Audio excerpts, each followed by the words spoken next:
بادشاہت صرف ایک اللہ کی ہے۔ ایک بادشاہ راستہ بھٹک کر کسی ویرانے میں پہنچ گیا۔ وہاں جھونپڑی تھی۔ اس جھونپڑی میں رہنے والے شخص نے بادشاہ کی بڑی خدمت کی۔ وہ غریب جانتا بھی نہیں تھا کہ یہ بادشاہ ہے۔ مسافر سمجھ کر خدمت کی۔ بادشاہ بہت خوش ہوا۔ جب جانے لگا تو اس نے اپنی انگلی سے انگوٹھی اتاری اور کہا، تم مجھے نہیں جانتے ہو کہ میں بادشاہ ہوں۔ یہ انگوٹھی اپنے پاس رکھو۔ جب کبھی کوئی ضرورت ہوگی ہمارے محل میں آ جانا۔ دروازے پر جو دربان ہوگا اسے یہ انگوٹھی دکھا دینا۔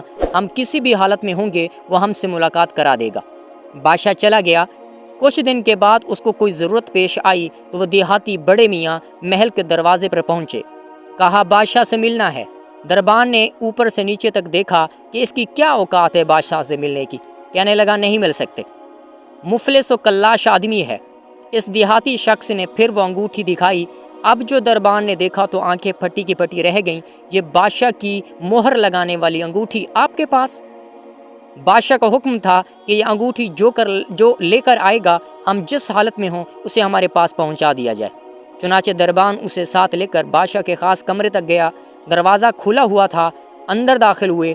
اب یہ جو شخص وہاں چل کر آیا تھا اس کی نظر پڑی کہ بادشاہ نماز میں مشغول ہے۔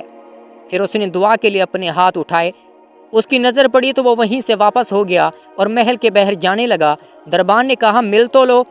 کہا، اب نہیں ملنا، کام ہو گیا ہے، اب واپس جانا ہے۔ تھوڑی دور چلا گیا۔ جب بادشاہ فارغ ہو گیا، دربان نے کہا، ایسا آدمی آیا تھا، یہاں تک آیا پھر واپس جانے لگا۔ بادشاہ نے کہا، فوراً لے کر آؤ، وہ ہمارا محسن ہے۔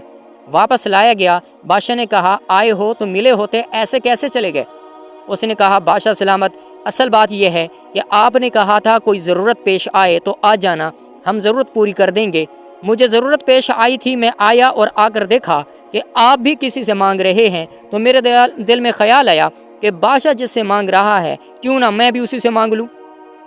یہ ہے وہ چیز کہ ہمیں جب کبھی کوئی ضرورت ہو، بڑی ہو یا چھوٹی، اس کا سوال صرف اللہ پاک سے کیا جائے کہ وہی ایک در ہے جہاں مانگی ہوئی مراد ملتی ہے۔